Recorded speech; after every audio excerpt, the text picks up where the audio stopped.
Hello and welcome to my workshop. So today we're going to get back into the this Peterbilt 379 rat rod, and again this is a collaboration between RC Everydays and myself. I'm going to get the basic body, chassis, and a couple other details finished up, send it off to him, and he'll be doing the finished work and completing this build on his channel. Today I'm going to take this piece of PVC pipe and turn it into a fuel tank / battery storage. So let's get started.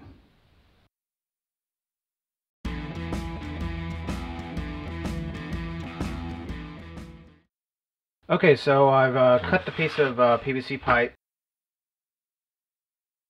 I believe it's in the right length. I might have to shorten that, but I think that's going to work okay.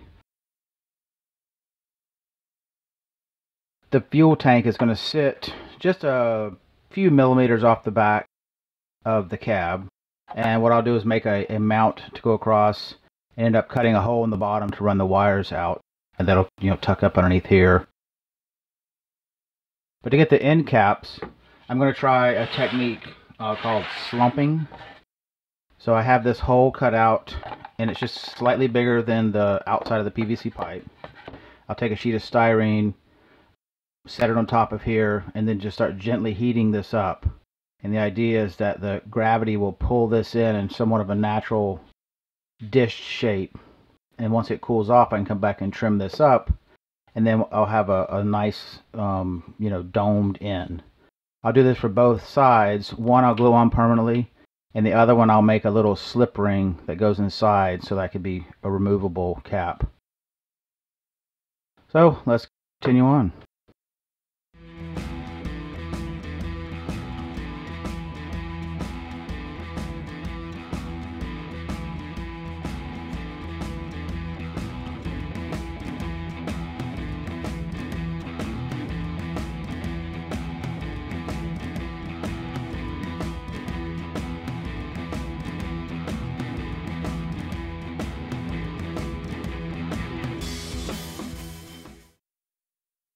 Okay, so I've got the basic shape for the fuel tank, and it is very large, but that's probably not far off from what a fuel tank would be on one of these big giant semis. Plenty of room to slide a pretty decent sized battery inside, so that should work out okay. I have a little notch that's going to be at the base to get your fingernail in. The ring that's glued onto the cab is actually part of a plastic wheel. Just so happens that it's the perfect size to fit inside of here snugly, and I domed both ends using that slumping method I was talking about, and that allows me to take the cap and press it firmly down in, and once you're done it looks like it's all together. So it'll sit right about here in the back. I think that's going to look pretty good. Just need to get a mount for it, drill a hole in the base for the wires to come out, and come up with some type of a strapping to go around here. I'm thinking zip ties, but I'm going to look around and see what else I have. Next, I want to get on to making a step on this side, and it's just going to be a styrene step. I'm going to add in some real aluminum diamond plate to give it a little bit of effect. So let's get started.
I just made this really simple step here, and I've added in some diamond plate. This is actual aluminum. It's very thin.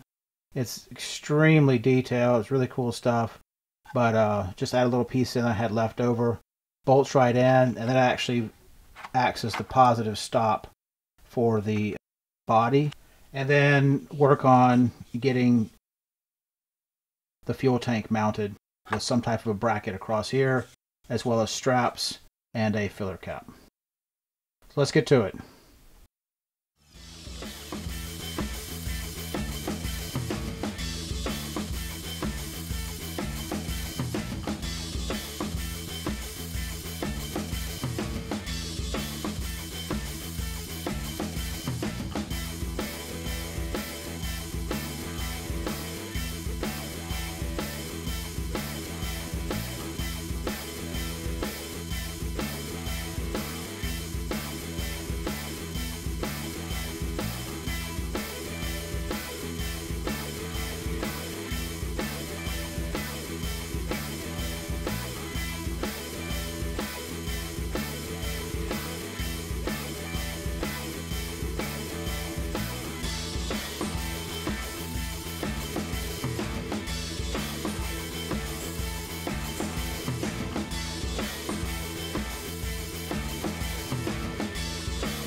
Okay, so I was able to get the fuel tank finished and mounted up.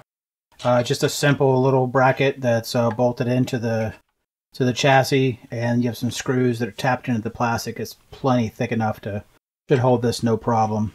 And the nice thing about The setup is you can pop the end off and throw your battery in. I drill a little hole right here in the center, which you run the wire out and kind of hide it away from everything. And there's your fuel tank and battery storage.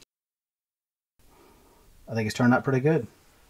A couple more little details I have to do to finish this up, and then I'll be pretty much close to being ready to ship this off. Alright, so let me get to that.